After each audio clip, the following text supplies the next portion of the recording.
មូលហេតុដែលតែងតែចាប់ background កន្លែងនឹងរហូតដោយសារតែឃើញមានមេអំបៅចេះតែមករហូតមានមេអំបៅមកចំរោងផ្ការីកស្គុះស្គីច្រើនមែនតើហើយមានពណ៌ចម្រុះគ្នាស្រស់ស្អាតមែនតើខ្ញុំពេលចាប់កាមេរ៉ាថតមកខ្ញុំមិនដែលចោល background កន្លែងហ្នឹងទេខ្ញុំមិនដែលចោល background កន្លែងប្លង់ផ្កាហ្នឹងទេភ្ញាក់ឡើងនាំកូនរៀនដើរឲ្យកូនរៀនជិះក្រងចេះខ្ញុំចាប់ background កន្លែងហ្នឹងមុនគេឯងហើយថ្ងៃនេះកូនរបស់ខ្ញុំភ្ញាក់មកទៅមើលខ្ញុំដោយស្មៅនៅក្នុងសួនបន្លែខ្ញុំក្រោកឡើងកូនអត់ទាន់ភ្ញាក់អញ្ចឹងតានេះឆ្លៀតទៅដាំបន្លែប្លុកតិចតួចហើយឥឡូវស្មៅរៀងដុះច្រើននៅក្នុងសួនបន្លែរបស់ខ្ញុំ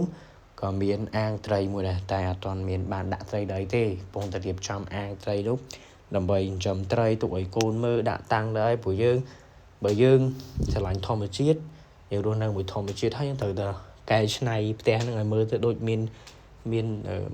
ធម្មជាតិមានត្រីមានអីរស់នៅជាមួយមានសត្វខ្ញុំស្រឡាញ់ធម្មជាតិខ្ញុំស្រឡាញ់ការរៀបចំផ្ទះបែបរស់នៅស្ងប់ស្ងាត់ចឹងមែនតើពួកខ្ញុំចូលចិត្តតាមផ្កាចូលចិត្តតាមបន្លែប្លុកហើយនឹងចំសត្វបើចំសត្វចំត្រីវិញជំនាញហើយប៉ុន្តែនៅផ្ទះហ្នឹងអត់ទាន់មានសត្វអត់ទាន់មានត្រីទេព្រោះនៅផ្ទះរវល់ជាមួយកូនហើយជាប់ជាមួយកូននៅតូចហើយណាមួយជាប់ធ្វើការច្រើនអញ្ចឹងអត់ទៅបាននៅផ្ទះទេពេលឆ្លៀតទៅនេះព្រឹកឡើងមិនបានធ្វើបានរៀបចំមើលបន្លែមើលប្លុកដកស្មៅបោះផ្ទះបើអីតិចតួចនឹងឯងហើយពេលបោះផ្ទះក៏មិនដែលថាបោះតែឯងទេជួយចិត្តនាំកូនឲ្យជិះក្រងដើរតាមពីក្រោយបោះបដើមើលបដើដេញមូសបដើពូកណាអត់បានឲ្យរៀនជិះក្រងជាអីទេខ្លាចកូនក្រចេះដើរខ្លាចកូននឹងអត់ងាយនឹងចេះដើរចឹងហើយចាប់បោះផ្ទះបដើឲ្យកូនជិះក្រងដើរតាមបដើហើយផ្កាវិញមិនបាច់និយាយទេខែនេះ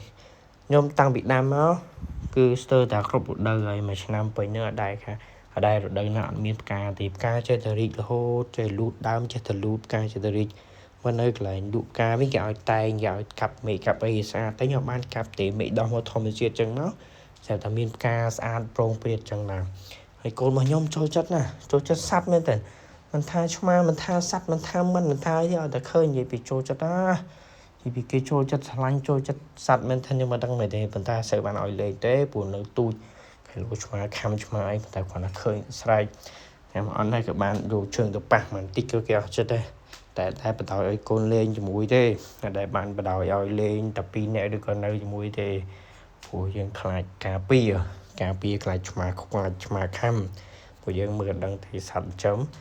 យើងឃើញថាស្រឡាញ់ព្រោះសត្វពេលខ្លះក៏វាដូចក្នុងវីដេអូបរទេសចឹងលេងទៅវាអាចតបខំតបអីចឹងដោយសារតែម្ចាស់ដោយសារតែពុកម៉ែនៅក្បែរទេមិនបានដើរទៅលេងចឹងមិនបានដើរទៅក្បែរសត្វឆ្មាទៅអីហ្នឹងបើសិនតែបដ ாய் ដើរតែឯងក៏អត់បានទៅដែរព្រោះជឿវៀងការពារខ្លាចសត្វចំរបស់យើងហ្នឹងទៅធ្វើឲ្យមានរបួសស្នាមទៅវាអាចធ្វើប្រហែសតិចតួចធ្វើឲ្យមានបញ្ហាចឹងទៅហើយកូនខ្ញុំចាប់ពេលរៀនដើរតែតក់ហ្នឹងអត់ទាន់ចេះដើរអត់ទាន់ចេះអីមែនទេបានតែជីក្រហងហ្នឹងហើយទប់បានតែម៉ែនៅក្បែរទប់នោះថាប្រឡែងរត់ដល់ណាដល់ណីរត់បុកចាំងបើគាត់អត់ទាន់ដឹងកន្លែងណាឈឺកន្លែងណាមិនឈឺទេចឹងហើយពុកម្ដាយទៅតាមបដើខ្ញុំបដើបោះផ្ទះអីស្អាតបានរួចរាល់មើលស្មៅមើលអីបោយស្មៅមើលអីស្អាតបានលាងណៃលាងជើងមួយទឹកចូលផ្ទះម្ដងរៀងជ្រេល្ងាចតិចហើយរៀងថ្ងៃរៀងជ្រេហើយបាយហើយដល់ហើយចូលក្នុងផ្ទះគេលេងក្នុងផ្ទះម្ដងរៀនដើរក្នុងផ្ទះម្ដងរៀន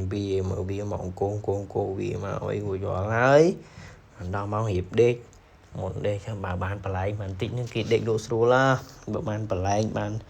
នលេងបានខ្និចខ្លាញ់អីបន្តិចហ្នឹងចាំមើលទៅគេដេកលក់ស្រួលមែនតើ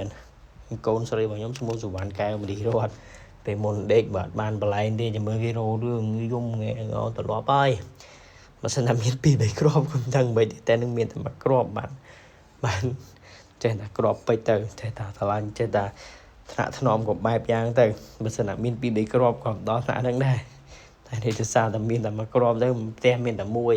អស់ពីដៃមួយចូលដៃមួយចឹងហើយវីដេអូហ្នឹងក៏មានតែប៉ុណ្្នឹងឯងអរគុណច្រើនពុកម៉ែបងប្អូនដែលបានតាមដានទស្សនាវីដេអូតាំងពីដើមដល់ចប់បើសិនតើស្រឡាញ់កែវមនីរតជួយ like ជួយ share ជួយ comment